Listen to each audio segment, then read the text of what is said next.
حنا على ابواب سنه جديده، او ربما غادي تكون السنه الجديده دخلات في هذا الاثناء اللي تتشاهد فيه هذا الفيديو. وللاشاره فقط، ماشي بالضروره تخطط لاهدافك مع بدايه السنه الميلاديه الجديده. ما تخليش عقلك مرتبط بارقام معينه، بدا بالتخطيط في اي وقت وانجز اهدافك. في هذا الفيديو غادي نطرقوا لمجموعه من الامور اللي غادي تساعدك باش تحقق اهداف تاعك، انطلاقا من كيفاش تحدد الاهداف تاعك وكيفاش توضع خطه بسيطه وواقعيه، مرورا لكيفاش يكون الانسان منتج خلال اليوم وخلال الشهر القادم وخلال السنة الكاملة. وغادي نطرقوا كذلك كيفاش خاص يكون الروتين اليومي تاعك اللي غادي يساعدك تكون أكثر إنتاجية، وكيفاش تلعب مبدأ اليوم الواحد دور كبير في التغلب على التفكير في الماضي والتطلع إلى المستقبل ونسيان الحاضر، باش نركزوا أكثر على اليوم اللي حنا فيه ونركزوا على المهام تاع هذا النهار فقط. وأخيرا غادي نطرقوا كيفاش نتعاملوا مع الفشل ونقدروا نتخلصوا من الشعور السلبي اللي تصاحبه ونتغلبوا عليه. كيف العادة قبل ما نبداو الفيديو ما تنساش الاشتراك في القناة والضغط على زر الاعجاب. قبل ما نبداو في التفاصيل تاع كيفاش تخطط الاهداف تاع السنه الميلاديه الجديده، خلينا نتفقوا على جوج امور مهمين،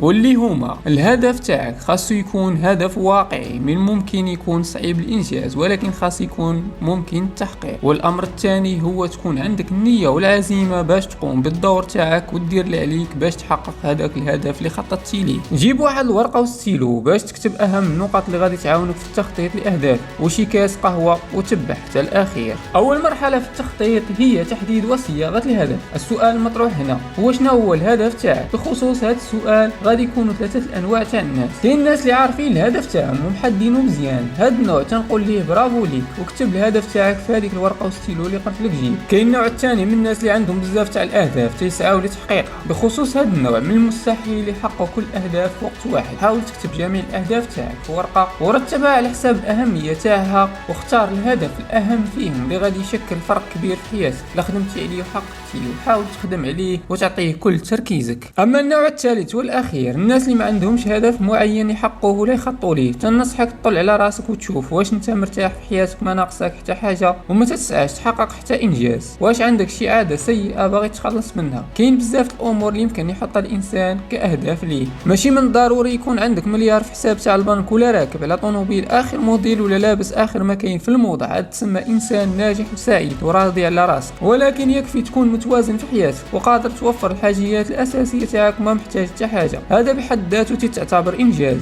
خلي احتياجاتك تحدد أهدافك. المواصفات اللي خاصة تكون ضرورية في الهدف تاعك أنه يكون هدف محدد، قابل للقياس، قابل للتحقيق، قابل للتطور، وعنده إطار زمني. المرحلة الثانية في التخطيط هي وضع خطة. بعد ما حددنا الهدف وعرفنا المواصفات تاعو، دابا جا الوقت باش نحطوا خطة كيفاش نحققوا هذا الهدف خلال هذه السنة. التخطيط مهم جدا، تقدر تكتب احسن خطة في العالم وفي الاخير ما تقدرش تنفذها. حاول ما امكن دير خطة بسيطة وسهلة التنفيذ وواضحة باش تمكن من انجازها. في الحياة كاين جوج انواع تاع الناس اللي سبق لهم داروا خطط لاهدافهم وخدموا عليها وتمكنوا من تحقيقها، والناس اللي ما سبقش لهم داروا تخطيط لاهدافهم او سبق لهم وضعوا خطة ولكن ما استطاعوش تنفيذها او ما استمروش في تنفيذها الى الاخير. انا غادي يكون تركيز ساعي لهذا النوع من الناس. هذه الطريقة اللي غادي نطرقوا لها غادي تمكنك من التخطيط لأهدافك بشكل بسيط وواقعي أكثر، وذلك من خلال وضع محطات مرحلية خلال رحلتك لتنفيذ أهدافك.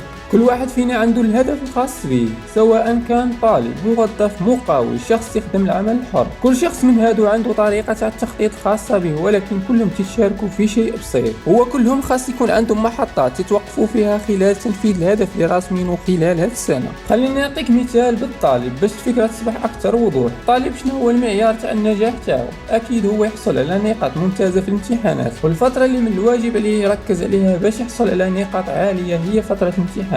وتعتبر هذه الامتحانات هي المحطة اللي تكون عند طالب اللي من خلالها تعرف التقدم تاعو خلال رحلة النجاح في السنة الدراسية. من بعد ما حطيتي محطات رئيسية للهدف تاعك، جا الوقت باش تحط محطات أقصر بين المحطات الرئيسية. من خلال رحلتك في تحقيق الهدف اللي تسعى ليه، خلي عندك محطات قصار بين المحطات الرئيسية اللي وضعتيها، وكل محطة وصلتي لها حاول دير واحد تقييم راسك وتشوف واش انت غادي بشكل صحيح ولا مازال خاصك تحسن من الإنجازات تاعك. هاد المحطات صغار تجعلك تطور من راسك وتستافد من الاخطاء اللي طحتي فيها وتتعلم منها وتحاول تتفاداها في المستقبل. من بعد ما حددنا الهدف وخططنا ليه، جاء الوقت باش نذكروا اهم مبدأ، واللي هو مبدأ اليوم الواحد. مبدأ اليوم الواحد مبني على الامور التالية: انك ما تقدرش تغير في الاشياء اللي وقعت في الماضي، وما تقدرش توقع احداث المستقبل. الحاجة الوحيدة اللي ممكن تتحكم فيها اكثر هو النهار اللي انت عايش فيه. لكن انت عندك استعداد دير نتائج وتحقق احلامك وتغير للافضل وتكون عندك مكانة مرموقة وسط المجتمع تاعك. ركز على النهار اللي انت فيه وانسى عليك التحسر على الماضي والانشغال باحداث المستقبل. ركز على اليوم اللي انت فيه، هالشي اللي غادي يخليك اكثر انتاجية. دابا من بعد ما شرحت لك مبدأ اليوم الواحد، جاء الوقت باش نعرفوا كيفاش ننفذوا هذا المبدأ وكيفاش تكون اكثر انتاجية في نهارك. نبداو باول حاجة اللي هو الروتين تاعك اليومي. في هذا القسم غادي نتكلموا على 5 العادات اللي تكون عند اي انسان تعتبره انسان منتج. اول عادة هو النوم السليم. الشخص اللي تلقى عنده مشاكل في التركيز او المزاج تاعو متقلب، 60% حتى 80% من اسباب هذا المشكل تكون مرتبطة بقلة النوم او الجودة السيئة من النوم.